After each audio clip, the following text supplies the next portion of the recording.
Hello, what's up mga Mars? May dumating nga akong bisita dito sa aking bahay. 5:30 pa nga lang Mars ng umaga, abay nandito na. Hinatid nga lang siya dito ng papa niya at ako na daw ang bahala sa kanya. Kita nyo naman Mars, yung mga makeup ko, alam nyo na kung anong gagawin ko sa batang to. Sobrang kagandahan nga ng inaanak ko na to, ay bay laging nakukuwang muse sa eskwelahan. Napagod na nga daw siya, kakapa-makeup. Ayun na nga yung event nila sa school, pero kahapon lang daw nagsabi yung mga teacher. Madaling-madali nga kami Mars dahil bago mag-7 ay dapat nasa school na. Hanggang sa isusuot nga niya Mars ay minadali lang din. Hindi tuloy kami nakapag-prepare kung ano yung mga pangangailangan niya. Makikita nyo nga sa video na sobrang hyper ng inaanak ko. Sobrang hyper nga Mars ay malapit ko nang masapok to. Hindi ko nga malaman kung saan to pinaglihi at hikibot-kibot yung katawan. Mukha lang talaga siya Mars matino sa video na to. Mamaya Mars ay ipapanood ko sa inyo kung paano ako nagsimulang ma-stress sa batang to. Sobrang minadali ko nga lang Mars yung pagme-makeup ko dyan. Alam niyo naman Mars na mahaba ang pasensya ko kaya medyo nagtitimpi-timpi pa ako sa batang to. Kailan nga Mars kami matatapos na at saka ginulo-gulo at dinog show itong ginagawa ko. Ito nga Mars sa puntong to ay panoorin ninyong mabuti kung anong pinaggagawa ng batang to.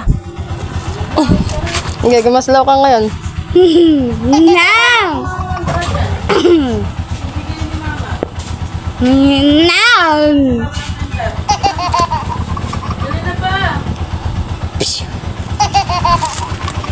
Andun kami, nakaupo. Napunta kami dito. Ay, Diyos ko. Ninang! Wala ka ba, Jeko? Hindi pa nga dyan Mars natatapos ang kalbaryo ko.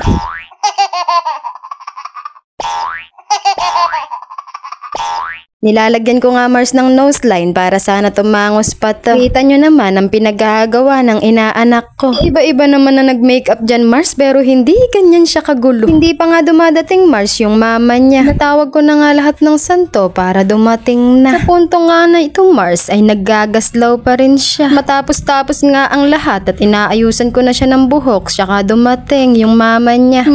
Thank you Lord ka na lang talaga. Saktong-sakto nga Mars dahil meron akong nabiling wig sa Shopee. Papasuot ko yun sa kanya Mars para naman matapos na yung kalokohan na to at maalis na yung bata na ito sa pamamahay ko. Grabe nga Mars yung struggle ng buhay ko. Iisa nga lang Mars yung inayusan ko katumbas nitong batang to ay 10. Okay lang yun Mars dahil masaya naman kesa naman sa tahimik nasa loob ang kulo. Dadaldalan pa nga kami at halos napagalitan na itong batang ito. Kahit yung mama niya ay kulang na lang sa pukin na. Pero kung marami pa sanang time okay lang kahit na magtatumbling pa siya dito.